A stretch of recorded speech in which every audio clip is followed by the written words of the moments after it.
What's on, ladies and gentlemen? My name's Ross, I like games, and today I'm here to answer an interesting Digimon question.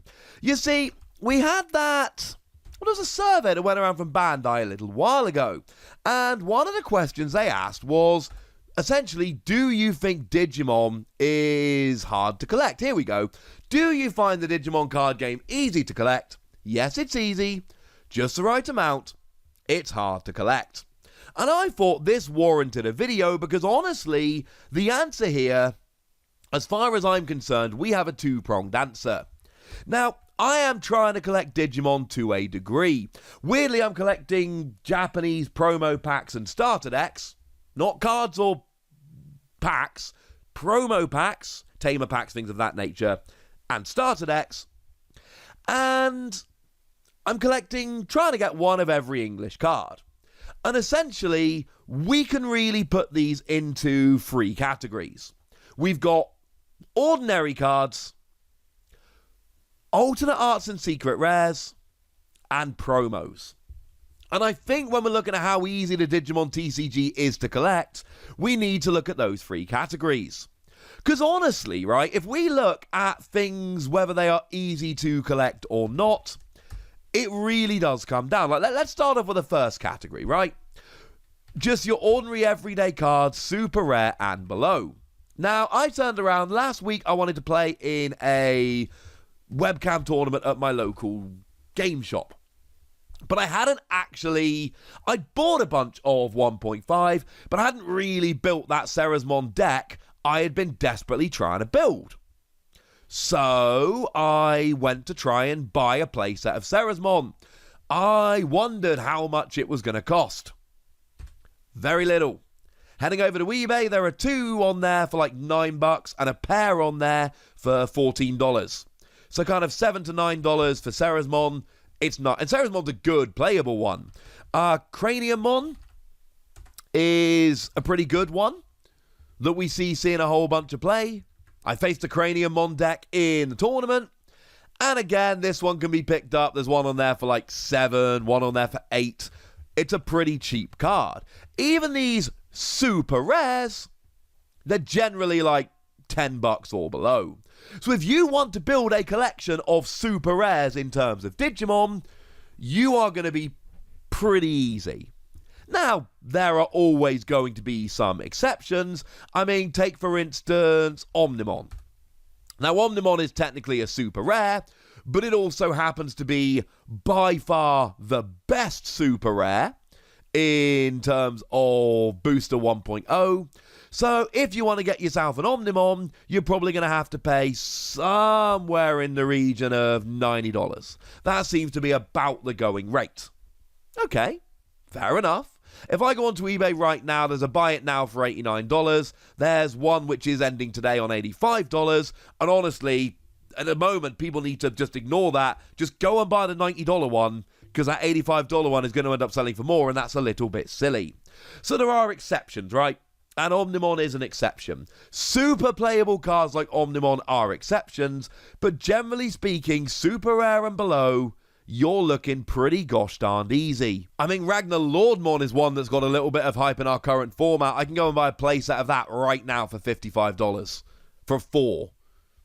We're good. Like I say, unless it's a ridiculous card like Omnimon, you will be fine. But as we move into alternate arts and secret rares, this is a little bit different. I mean, in every box you get 7 super rares and 2 secret rares or alternates. So if you buy a couple of boxes of each set, you should have all the super rares, or at least the ammo you need to trade for the rest of the super rares. But that is not the case with alternate arts. I mean, if we take a quick look at some random listings here, we got a Magna Rangermon for $50, a Metagarurumon for $30, a Shine Greymon for $55. And okay, fine, Shine Greymon's a really good card, but still, that's a lot.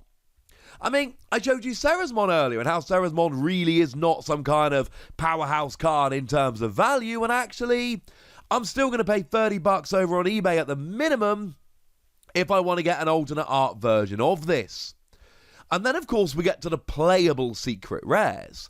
Honestly, if you want an Omnimon Alter S, you're going to pay $100. Which, okay, admittedly, is only a little bit more than Omnimon, but Alter S is not as good now as Omnimon was in Booster 1.0 format, and yet it's commanding more money. It's getting incredibly expensive. And then, of course, if you want to get to the alternate arts of the secret rares like Omnimon, I mean, you can sometimes pick them up for like $200. And if you can, you probably should. They are extremely expensive cards. So, if you want to complete Booster 1.0 or 1.5, in terms of the commons, uncommons, rares, and super rares, you can honestly buy 2 boxes of the set and you should be okay. Now, that's not to say that you're going to have everything straight away, but I bought 2 boxes of Booster 1.0, and at that stage, I could have gone and spent like 20 quid picking up the last couple of super rares I needed, or I could have traded for them. Either would have worked. Same thing with Booster 1.5. Honestly, I bought 1 box of Booster 1.5, and then I've spent 20, 30 quid maybe, and just got a binder with one of every non-secret rare, non-alternate art card in them. Because there's 152 cards in the set, but there aren't that many super rares. You get 7 in a box. And then, like I say, the commons, uncommons, rares, you can pick up for pennies on Facebook groups and eBay, etc. It gets very, very quickly very, very cheap. Does that work? I don't know. Let's say that it does. And my point here is that if you just want to complete the regular set, you're fine. But if you want to go and get the alternate arts and the secret rares, you will be paying a lot for that. Because even the unplayable ones, you've got to go ahead and spend like 30 quid or $30 on them, and they're the not particularly playable ones. If we just look at the alternate arts in Booster 1.5, there's like 10 of those. And you're going to have to be paying a whole bunch for them, and that's before you get to the alternate arts of the secret rares, and it gets very silly very quickly. And then we get on to the promo cards, and it really depends what kind of promo card we're looking for. I mean, let's take Booster 0.0, because Booster 0.0 has actually been released now about 50 different times in a billion different ways. And actually, it's not difficult to find those cards anymore. They're actually moderately cheap. Similarly, the box topper promos take things like the Garurumon or Digimon Zero that came around in those box topper packs in BT 1.0 and 1.5. You can pick them up for like $4. But they're promos that have been around and released in pretty good numbers. That's pretty good. But what about that Diaboromon I showed you the other day? You see, the problem with the Diaboromon is that it's not easy to get hold of. I mean, this image on eBay probably sums it up quite nicely. These are the Tournament Pack Volume 1 singles, and this person is listing them for between $18 and $240. Now, it's actually a UK listing. The good news is the £170, $240 is in fact one of each of them, but that's a lot of money for one of each card, and some of them aren't terrible. I mean, the purple ones are a lot cheaper than the others. I think the cheapest one they're listing here is actually the Devamon, which can be picked up for a paltry £13 or $18. And then obviously, like I've said, we know that Diaboromon is the most sought after. You're going to be paying £43 for that one, which, to be fair, this is one of the cheapest listings I've ever seen for this card. And you'll notice that it is actually, you know, there's 5 have been sold and only 4 are available. That is going to sell out. What's really sad is this is clearly somebody who's been able to pick a few stores clean, and that's why they've been able to get hold of so many cards. Remember, these Tamer packs, you essentially get 1 when you turn up to an in-person tournament.